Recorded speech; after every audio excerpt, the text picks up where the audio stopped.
Yo, what's good? It's your boy AP. So I'm back with another video, and today we are doing the Brooklyn Nets. So basically, what I'm gonna do is tell you my predictions of what I think they should do or what I think they're gonna do, stuff along those lines.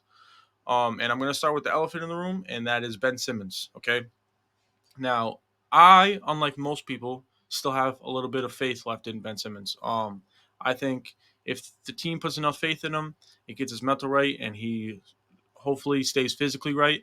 I think he can, even if he becomes a half a defender he was before, half of a playmaker he was before, he's still a good player in the NBA if he can get to that. So I still have some faith. I know a lot of people don't, and maybe you watching this right now, you have no faith in him either, and I don't blame you, but I do. So, um, I think so. What I'm for the people that don't believe in him. Okay, my question to you is: if you're the GM, if you're the Nets GM, do you what if you're the Nets GM? What is would you just give Ben Simmons away for free? Are you giving him away for free? What do you want, like at least a second round pick for him? Do you think he has more value than that in the NBA for to other GMs? Do you think you could get 2 seconds, or at least another role player in a second, and you could package Ben Simmons someone with the to make the money work? I don't know, but so let me know in the comments down below what you would do with Ben Simmons, basically. So he's probably the biggest question mark on that team about like and kind of the biggest like how do we move forward in the future as a team with him. So that kind of sucks, but I mean, yeah. So that's kind of because he's on contract till 24, 25. He's guaranteed 113 mils. So I mean, that's a hefty contract for someone who played I think 42 games last year, and in those games he's not really doing anything for you. So yeah, but enough of Ben Simmons. I don't want to get too caught up in him because I could talk about him for 30 minutes, probably more. So the next guy I'll talk about is Mikal. It's pretty self-explanatory. He obviously blossomed into, I don't want to call him a superstar yet, but he's blossomed to an all-star type player easily. Because if he played how he was for with the Nets and he was on the Nets the whole season, he probably would have been all-star. So I can definitely put him on the all-star level now. Definitely not superstar. Um, but they have a lot of decisions to make because kind of with the Ben Simmons thing, like if the Nets want to rebuild and kind of start all over and just like we're done with KD, Kyrie, and James Harden thing, like we're done with all that, like, and they want to just fully restart, you gotta trade him. You know what I'm saying? You have to. And to be honest with you, if I'm them too, if I want to rebuild, obviously, I'm not saying they have to, but if they want to rebuild, I'm trading Mikal, I'm trading Claxton. Their teams are interested in O'Neal and also Finney Smith. Teams are probably definitely interested in Cam Johnson. There's probably even teams that want Udabay and or Yuta, not Udabay, Yuta, Cam Thomas. Like there's like you have a lot of trade chips on your team. But on the other hand, if you don't want to rebuild and you think like you can just retool and maybe make one trade and maybe get a superstar or something like that. But if you're rebuilding, you got to trade him. Because he's your biggest trade chip right now, 100%. But if you want to rebuild, if you don't want to rebuild and you want to, I don't see them make, no matter what move they make this offseason, I don't see them being a contender. Now, a playoff contender, yes, making the 6 to 10 seed 100%, or 7 to 10, sorry. Um, but Mikal, I love his game and I love that he just became like an all-star as soon as he went to the Nets. So like he had it. It's just it was kind of he was in the shadow of Chris Paul, Devin Booker, all that stuff. So I'm super happy for that.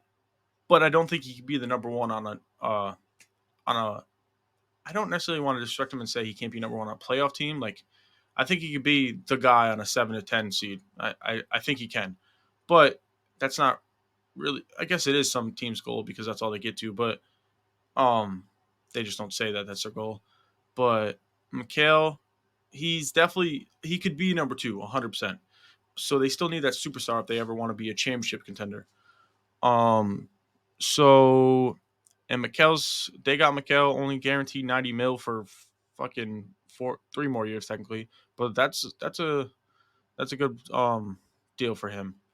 I think I'm just gonna skip over guys that I don't really think that there's much value for them on this team, or some, to be honest, in general, in like with any NBA team. Seth Curry's off a contract. I don't want to call him irrelevant to this team because I think he could help them. He's a good veteran, 3-point shooter, spacer. But he's also another trade chip. A lot of contending teams would like a guy like that to come off their bench. Same thing with Patty Mills. He's a cheap guy who's like a good veteran point guard to come off the bench. Cam Thomas is another good young guard that maybe a team like the Hornets. Obviously, I hope he doesn't because then his career will be shit. But guys like Cam Thomas are the guys that you want on your team if you're the Nets if you're rebuilding. Now, is Cam Thomas and like Day'Ron Sharp the kind of guys that you want if you're trying to retool and rebuild, retool and win now? No.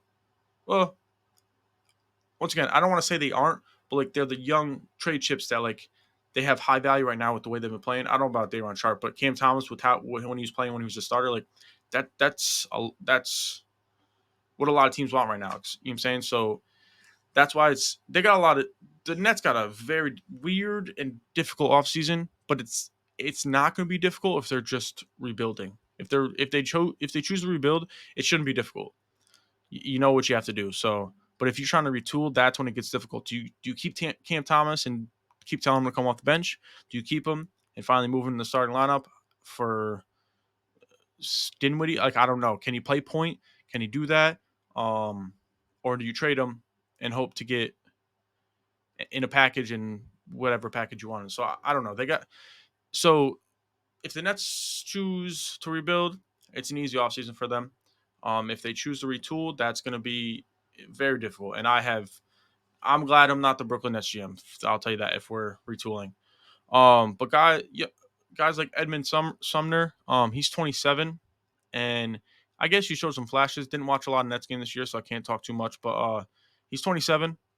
That kind of tells you a lot, and I haven't really heard his name. So, um, but he's only guaranteed 1.9 mil. So I mean, if he can give you some production off the bench as like the fucking 11th, 12th guy, I'd keep him, even on a rebuilding or a retooling team.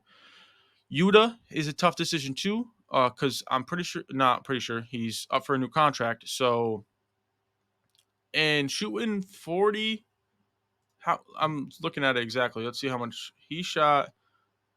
44% from three, right? So he shot 44% from three. Um, Now he only took 2.3, but I mean, still, you got to give the due respect. He definitely has shown this past year that he's a shooter. So he is looking for. I'm not thinking he's getting the bag, but like he only made 1.8 mil in this last season. So he's looking for something. So that's another thing that they got to look into. And then guys like Drew Smith, Raekwon Gray, and David Duke Jr. are also up for contract. So who knows? But now this gets difficult.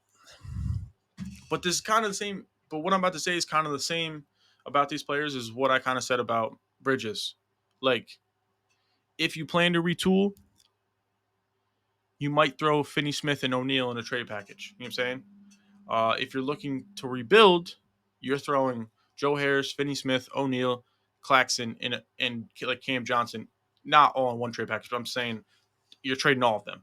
I would think maybe you keep Claxton because he's only 24, and in a rebuilding scenario, if your rebuild in your mind and your plans supposed to last 2-3 years, that's a great. At that point, he would be a veteran.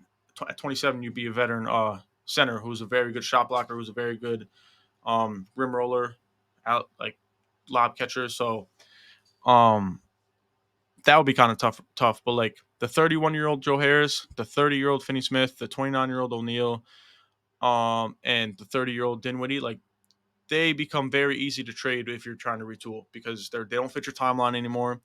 Um, Cam Johnson's weird. He's 27, but showing some flashes, and teams might be interested. So you might not be able to pass up on some offers that they offer you for him. But he also might not. He would be, like I said, I'm kind of guessing when they think not a lot of teams want their rebuild to last 6 years. You know what I'm saying? Sometimes they want to make. Sometimes teams have plans to make quick rebuilds. Obviously, that doesn't really work. But if you plan to do a rebuild and you want to be a contender in 3-4 years, whatever like that, Cam Johnson and Mikal Bridges might be in that. So maybe you find a way to keep them. I don't know. But the guys who are pushing 30 or a little over 30, those are the guys that you look to help you retool and I guess rebuild also. So the Nets have a lot of decisions to make this year. I'm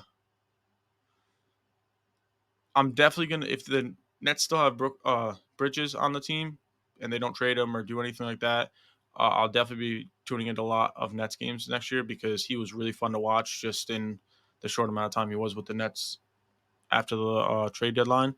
Um, Ben Simmons, I'm still hoping out. Uh, but yeah, so also in the comments down below before I end this video, I want you guys to let me know if you're the Nets and you're the Nets GM, what are you doing? Do you want to rebuild? Are you trying to retool? Would you want are you yeah, basically. Are you looking to rebuild the team and start from scratch, trade Mikal, blow everything up, all that? Because you kind of already did by trading Kyrie and KD, but also you kind of got good trade chips in that trade. So it's very yeah. Or do you want to retool, not necessarily build around Mikal, but make Mikal the second option? Find a trade package. Maybe you got some picks that you can throw in there and get a number one on that team, something like that, or maybe sign a free agent as a number one because there's some that they could sign that could be their number one, and Mikal could play off them, become even. To be honest, if Mikal doesn't have all the pressure on him, that might even make him better. So who knows? So let me know in the comments down below what you guys think, what the Nets should do. But make sure you guys like, comment, and subscribe down below. Uh, and the next video out should be the Charlotte Hornets, so that'll be a fucking big old mess. It'll probably be a very short video or a very long video, depending on what my brain can handle because holy fuck. But yeah, make sure you guys leave a like, comment, and sub down below, please. I appreciate all you guys. Hope you like the content.